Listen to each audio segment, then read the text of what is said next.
One of the greatest memories I have from my childhood is climbing Mount Snowdon in Wales. I say climbing. We got the train up from the visitor centre and then walked down. Cheating, really. The Snowdon Mountain Railway that runs up the mountain is fantastic, and something has always struck me about it.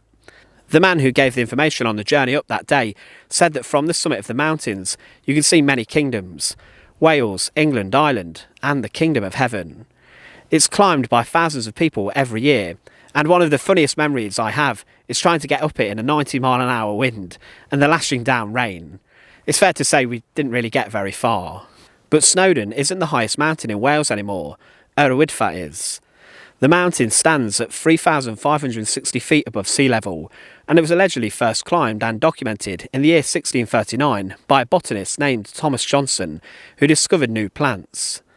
There was the first recorded use of mountain guides there too, and from then on, millions of people have come and conquered the highest mountain in Wales, with 500,000 people doing so every year. The mountain is around 500 million years old, and it even helped with the conquest of Everest. Sir Edmund Hillary and Sherpa Tenzing trained on the slopes of Snowdon to conquer Earth's biggest peak, and they even used a hotel nearby as their base camp, and they developed their mountaineering skills right there in Wales. But as I said earlier, Snowdon isn't the highest mountain in Wales anymore. Now, when I say that, I obviously don't mean that some huge mountain has sprouted up in the beautiful country and has grown a little bit higher, overtaking it. But in 2022, it was decided that the highest mountain in Wales should be referred to by its Welsh name, rather than its English name of Snowdon. With this, the mountain today is called Yr Wydffa.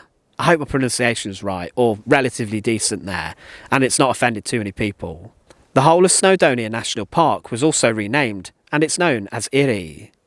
To the Welsh and the 3 million people who live in this country, they are proud of their landscape and nature, and the Welsh naming of the regions were part of making the area special for the Welsh, and also for visitors.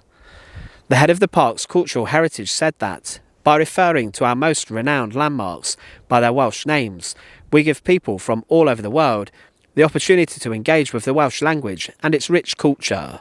Those in the region were already using the Welsh version of the name Yr Wydffa, and it was only really us English and those around the world who referred to it as Snowdon.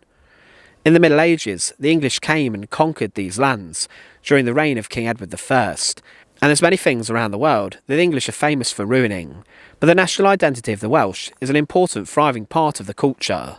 Recently, a report was published into whether the name change has been any use or not, and the Yr National Park authorities, formerly the Snowdonia National Park Authority, deemed it a success, and many businesses in the local area also changed their names.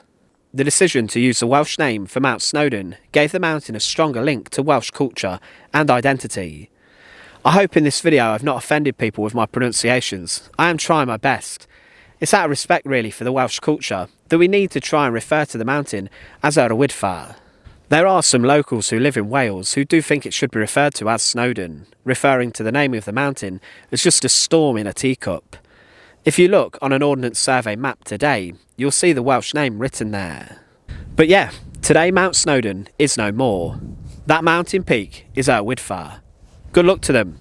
Being honest, if you're visiting a culture and a different area as a tourist, you can at least do the decent thing and try to refer to things as the locals would.